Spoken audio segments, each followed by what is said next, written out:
두 분이 아는 고위공직자 중에 더 라이브 본다는 분이 있습니까? 너무 많죠. 아, 그래요? 네. 더 라이브 보고 나면 연락 오는 사람들이 꽤 많습니다. 네, 두 분 진행 너무 잘하신다. 네. 네, 유쾌하다. 아. 즐겁다. 네. 네, 뭐. 아, 그래요? 여기서 다 고맙습니다. 말하지 못하는 다른 내용들까지. 아, 대단히 고맙습니다. 네. 용산에서 혹시 본다는 얘기는 없던가요? 제가 다 말하지 못하는 다른 아, 얘기들 그렇습니까? 있으니까. 네. 예. 당신은 거기 매일 고정 출연하는 사람 아니냐 이렇게 말씀하실 정도로 의원님들이 저를 아는 거의 유일한 통로가 더 라이브더라고요. 아, 그렇습니까? 네. 오늘부터 그 어떠한 정치인도 비판하지 않겠습니다. 지상파는 건 말할 것도 없고 지금 뭐건 저 보수파에 제대된 분들은 아예 저 지상파 안 보니까 신의 한 수 보지. 어? 그러니까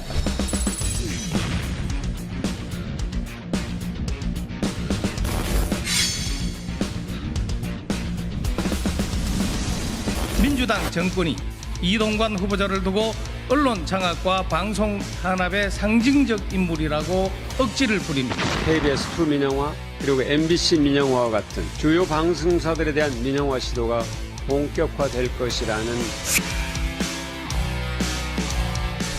언론은 장악될 수도 없고 또 장악해서도 안 된다. 다만 특정 진영의 정파적인 이해에 바탕한 논리나 주장을 무책임하게 전달하는 것은 언론의 본 영역에서 이탈한 것이다. 공산당의 신문이나 방송을 저희가 언론이라고 얘기하지 않습니다. 사실이나 진실을 전달하는 게 아니라 주장을 전하는 것이기 때문에 저희는 그거를 기관지. 뭐 어떤 언론이 좀 그런 언론이라고 생각하시는지? 그거는 이제 국민들이 판단하시고 본인들이 잘 아시리라고 생각합니다.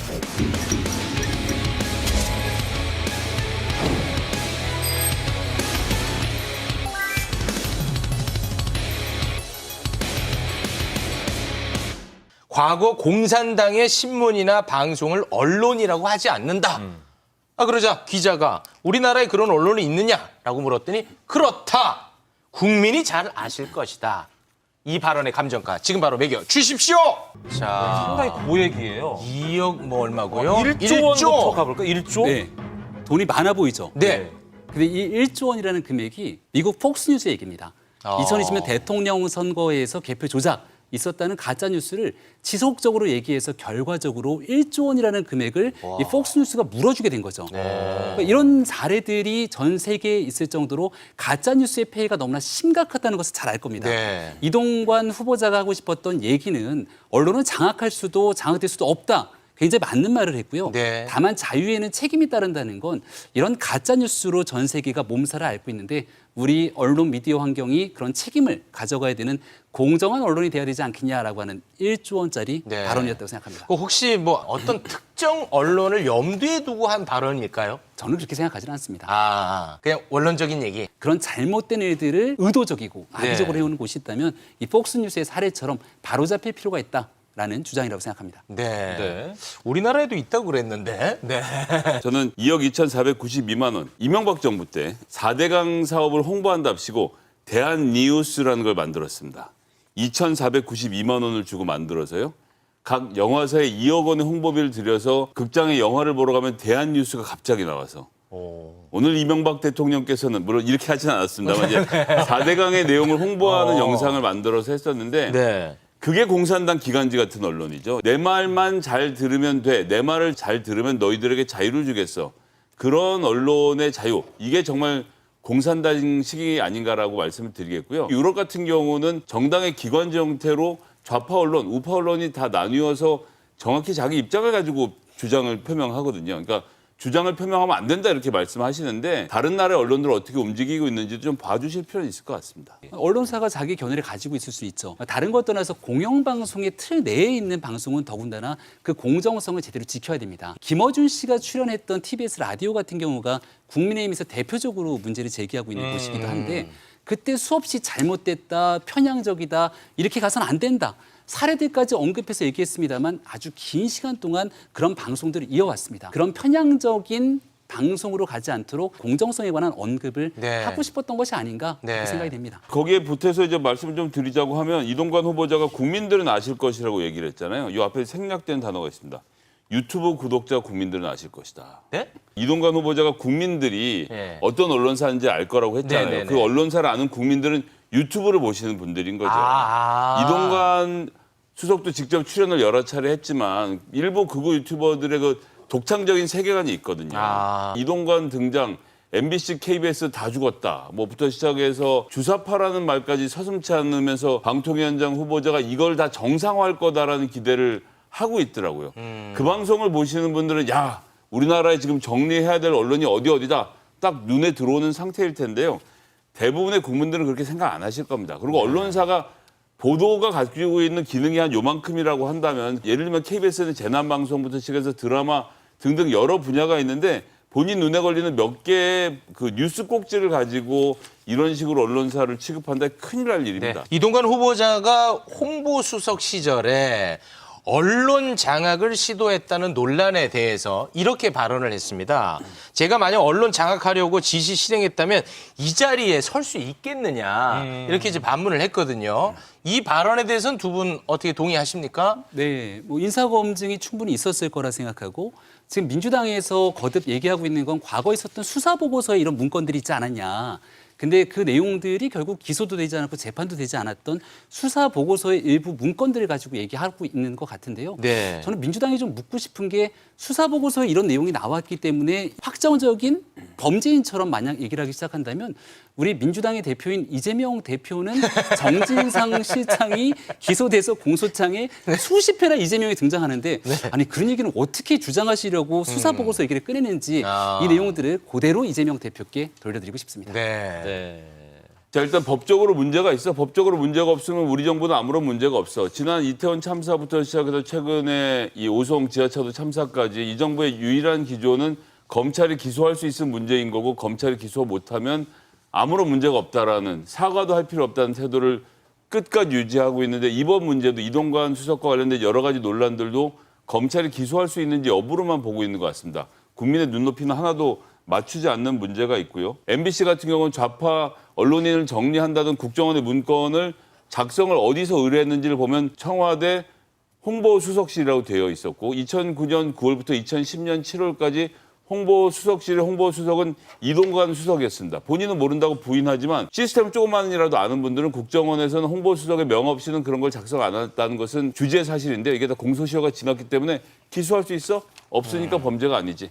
이 기조를 유지하는 것 같습니다. 네, 그 수사보고서의 의미를 부여하는 쪽에서는 2017년 당시 윤석열 서울중앙지검장 시절이었기 때문에 임명권자잖아요, 지금은. 네, 정말 그 당시 이동관 수석이 이런 일들 속에서 완벽한 문제가 있었더라면 거기에 대해서 최소한 국민 앞에 많은 일들이 알려지고 또 그로 인한 수사 재판의 과정들이 이어지지 않았겠습니까? 네. 이번에 있었던 인사검증 과정에서도 그런 일들을 하나하나 꼼꼼히 따져봤을 거라 보고 청문회 과정을 통해서 충분히 국민 앞에 묻고 따지고 설명할 기회가 있을 거라 봅니다. 네. 이동관 방통위원장 후보자도 그렇고요. 유인촌 문화특보도 이제 전면에 다시 복귀를 했고 네. 이명박 정부 때 인사들이 현 정부에 지금 계속적으로 투입이 되는 상황을 이거 어떻게 좀 바라보고 계신지. 이재호 이사장님 생각도 나네요.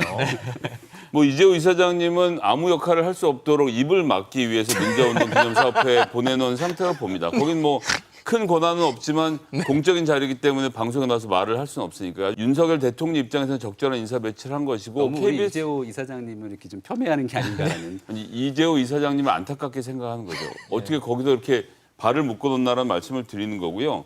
지금 공영방송을 대하고 있는 이 정부의 태도를 보면 유튜브만 보면 굳이 공영방송 볼 필요 있냐라는 생각으로 MBC도 민영화하고 KBS J텔레비전도 민영화하고 그 전초전으로 YTN 민영화부터 시작해서 한전 KDN과 마사회가 갖고 있는 지분부터 팔아치우려고 하는 움직임 곧 벌어질 겁니다. 이렇게 쭉 기조로 나가서 결국은 전반적으로 공중파의 하락, 거기에 따른 유튜브의 집중 이런 그림을 그리고 있는 것은 아닌가 좀 우려가 되는 지점이 많이 있습니다. 저는 민주당이 좀 솔직했으면 좋겠습니다. 지난 5년 동안 문재인 정부의 이 언론 환경에 대해서 정치적 중립을 잘 지켜오도록 노력했는지 그런 일들이 제대로 진행됐다면 한상혁 방송통신위원장이 기소가 돼서 재판을 받는 일은 없지 않겠습니까? 종편 재승인 평가 과정에서 이런 것들을 조작하는 등 위법과 불법에 대한 행동들 일체 없을 것이라 생각하고 해야 되는 일들을 하나씩 수행할 거라 생각합니다. 이동관 후보자에게 영상 편지 한번 좀 띄워보죠. 네, 편안하게 두 분 다. 예, 이동관 후보님, 자 지금 보시면 아들의 학폭 문제 때문에 아들도 지금 고초를 겪고 있고요. 부인 되시는 분도 재판 과정 통해서 뇌물을 줬다 받았다 여러 가지 복잡한 사정이 있습니다. 지금 이런 상태에서 나와서 공산당 기관지 같다 이런 이야기까지 해가면서 레드 컴플렉스를 드러내면서 굳이 하실 필요가 있을까? 지금이라도 다 내려놓으시고 집에서 편하게 이 음악 들으시면서 마음을 좀 치유하시기 바라겠습니다. 뮤직 큐. 이 뭡니까 이거? 이 뭡니까 이거? 여름 휴가니까요. 예. 즐겁게 계속 빨간 맛 듣다 보면 지금 국민의힘 빨간색이지 않습니까? 네. 빨간색 꼭 나쁘지 않다라는 것을 좀 배우실 수 있는 계기가 됐습니다. 네. 예. 국민들께서 제일 싫어하는 게 내로남불 아니겠습니까? 우리가 지난 정권 때 방송에 대한 공정성을 잃었다고 숱하게 얘기를 했는데 부디 한상혁 방송통신위원장의 길과 다른 공정한 언론을 그리고 공정한 미디어 환경을 만들어갈 수 있는 중요한 역할을 해주기를 기대합니다. 예, 이동관 후보자 내로남불 안 된다. 김병민 감정위원의 묵직한 한마디였습니다. 우리들의 미래가 훨씬 더 긴데 왜 미래가 짧은 분들이 똑같이 1대1 표결을 하냐는 거죠, 투표권을. 네, 우리 김병민 최고위원이 스튜디오 들어오면서 김은경 하면서 들어왔거든요. 지금 화가 많이 나 있습니다. 네. 근데 여기에 또 양이원영 의원이 또 기름을 부은 격이에요. 한 사람의 얘기가 아니라 민주당 의원까지 갔으니까 답은 이재명 대표가 해야 될 건데 휴가를 떠나지 않았습니까? 네. 저도 휴가를 떠난 이재명 대표를 위해서 노래 하나 준비했습니다. 노래. 같이 들어볼까요? 아, 내 나이가 어때서 투표에 나이가 있나요? 야, 이 대한민국의 수많은 어르신들께서 우리 대한민국을 만들어왔던 주축이 됐던 분들 아닙니까? 근데 여명에 따라서 투표를 달리줘야 된다는 얘기를 했는데 네. 그다음 양이원영 의원이 하는 얘기를 들어보면 미래에는 살아있지 않을 사람들이라고 딱 규정을 지니까 이거는 조금, 이거는 네. 의혹이 아니라 확신범으로 볼 수 있는 것 아니겠습니까? 네, 네. 민주당의 이재명 대표가 나서서 이 문제를 정리하지 않게 되면 민주당의 전체 입장이 이런 거구나라고 네. 국민들은 인식할 수밖에 없기 때문에 대표 차원의 정리가 필요한 시점이다. 네. 예, 뭐 제가 아무 자격이 없는 그냥 민주당 당원일 뿐인데 정말 자격은 없죠. 정말 아무런 자격이 없긴 합니다만 어쨌든 이런 발언으로 불쾌하셨던 모든 국민들께 저라도 사과드리겠습니다. 사과는 드려야죠. 네. 김은경 혁신위원장은 산수도 안 되는 분인 거죠. 여명이라고 하면서 어떻게 표가 같은 가치를 가지냐고 말을 하는데 그 아드님과 환갑인 사람은요. 투표하는 횟수가 다릅니다. 환갑인 분은 기대수명 84세까지 하면 6번의 투표를 하게 되고요. 아드님은 20살이면 16번의 투표를 하게 되거든요. 총선 기준으로요? 예, 총선 기준으로 해서 그렇게 많은 투표를 하기 때문에 청년의 기회를 뺏어가는 것은 아무것도 없는 겁니다. 그리고 저도 사회에 나가서 20년 동안 생활해서 지금 이 자리에 와 있는데 앞으로 20년 더 벌어야 은퇴할 나이가 되거든요. 은퇴 연령이 70세이지 않습니까? 그런데 70 되신 분들도 20년을 더 사는데 그런 노인분들이 앞으로 투표할 기회가 몇 번 없다는 말은 정말 있을 수 없는 얘기고 그분들이 앞으로 20년 인생을 설계하는 데 있어서 어떤 정치인이 나에게 맞는 정치인인지를 고르는 건 너무 당연한 일인데 나를 찍지 않는 사람은 투표하지 말라는 생각이 혹시 마음속에 있었다고 한다면 양이원영 의원도 그렇고 김은경 혁신위원장도 이 점에 대해서는 분명한 반성과 사과를 해야 된다고 생각합니다. 네. 근데 제가 궁금한 게 정치인분들은 이게 사과하는 게 매우 어려운 일입니까? 아니죠. 사과를 하면 금방 끝날 문제를 사과하지 않아서 자꾸 키우는 거 우리가 수십 번 봐오지 않았습니까? 아니, 이거 왜 여쭤보냐면 민주당이 여당 사과 좀 해라. 그런 발언을 해오지 않았습니까? 맞습니다. 근데 이번에 그게 적용이 안 되는 것 같아서요. 오늘 일단 김은경 위원장이 오해 여지가 있었지만 노여움을 푸시라고 사과의 뜻을 표하긴 했습니다만 빨리 했어야 되고 더 확실하게 했어야 된다라고 생각합니다. 무슨 소지가 있다, 오해, 제 본인은 그게 아니었는데 이건 사과가 아닙니다. 건설 산업의 이권 카르텔이 지적되고 있습니다. 국민 안전을 도외시한 이권 카르텔은 반드시 깨부숴야 합니다. 특정 산업의 독과점 구조, 정부 보조금 나눠먹기 등 이권 카르텔의 부당 이득을 낱낱이 걷어내야 합니다.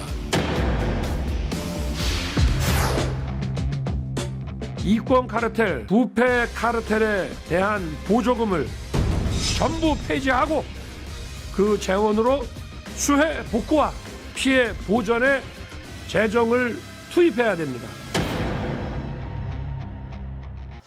윤석열 대통령이 이권 카르텔을 자주 언급하는 이유 어떻게 보십니까? 이건 일종의 월간 윤석열 같은 겁니다. 예, 이달의 단어. 이번 달은 카르텔이었고요. 3월에는 북핵 억제였고요. 1월에는 노조 때려잡기였습니다. 예.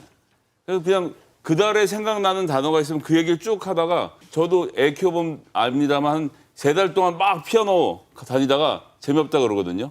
그럼 또 갑자기 또 태권도 시켜달라고 그럽니다. 대통령은 전반적으로 크게 국정 운영 과제를 잡아놓는 게 아니라 그달에 꽂힌 단어. 지금 이제 6, 7월 연속으로 카르텔 1등을 하고 있는데요. 예, 9월엔 과연 무슨 얘기를 할지. 아니 근데 저 위원님. 제가 이렇게 말씀드린 이유는 있습니다. 분명하게. 네. 왜냐하면 이 정부에 들어서서 뭐 하겠다고 했습니까? 교육개혁, 연금개혁, 노동개혁 그 3개 얘기했죠. 연금개혁 뭐 하고 있나요? 교육개혁은 조금 전에는 그 학원 카르텔 잡아야 된다고 해서 갑자기 또 지금 인권조례로 넘어와 있는데 그럼 옛날 건 어떻게 되고 있는지. 지금 관심 있는 주제에 대해서만 하고 있을 뿐이고 국민연금개혁에 대해서는 지난 1년 동안 한마디도 들어본 게 없습니다. 네, 근데 이거 이번에 부실공사 관련해서는 LH 네. 퇴사자들 네. 어떤 카르텔적 성격이 조금 드러나고 있는데 이거는 좀 적절한 측면이 있지 전관 않나요? 문제. 분명히 있습니다. 예. 이거 건설사 건드리기 어려운데 대통령께서 지금 추진하고 계시는 이 LH 카르텔 부시는 일만큼은 네. 꼭 끝장을 보고 뿌리를 확 뽑아주셨으면 네. 좋겠습니다. 오늘 국무회의에서 이 카르텔 부숴야 한다라고 한 발언은 뭐 동의합니다. 적극 찬성. 긍정적으로 보십니다. 네. 가급적- 기분 좋습니다 지금. 가급적 법적 카르텔도 같이 좀 부셔주시면. 법적 카르텔. 아니 이게 윤석열 대통령이 해왔던 카르텔이라고 하는 용어가 국민들께 울림이 있는 일이라고 생각하거든요. 얼마 전에 나왔던 보도를 보니까 현직 교사들이 사교육업체에서 돈을 수억씩 받았던 일들까지 나오지 않습니까? 사교육업체의 이권 카르텔이 고스란히 드러났다라는 보도가 나오고 있는데 여기에 대해서는 비난했던 야당이 입을 꾹 다물고 있습니다. 네. 시간이 지나면서 국민의 도외시한 잘못된 카르텔에 대한 문제들 네. 하나둘씩 드러나게 될 것이고 네. 이를 위해서 열심히 노력할 겁니다. 알고 말씀하시니까 18억 받은 권영준 대법관 카르텔은 어떻게 할지 참 답답합니다. 네네네. 윤석열 대통령께서 지금 휴가지 떠나기 직전입니다. 휴가지에서 이 노래 들으시라고 추천곡 한번 띄워주십시오. 이 노래 들으면서 한번 제대로 대한민국 바로 세울 수 있는 고민 한번 더 해보시라고 이 노래 추천합니다. 윤수일의 아파트입니다.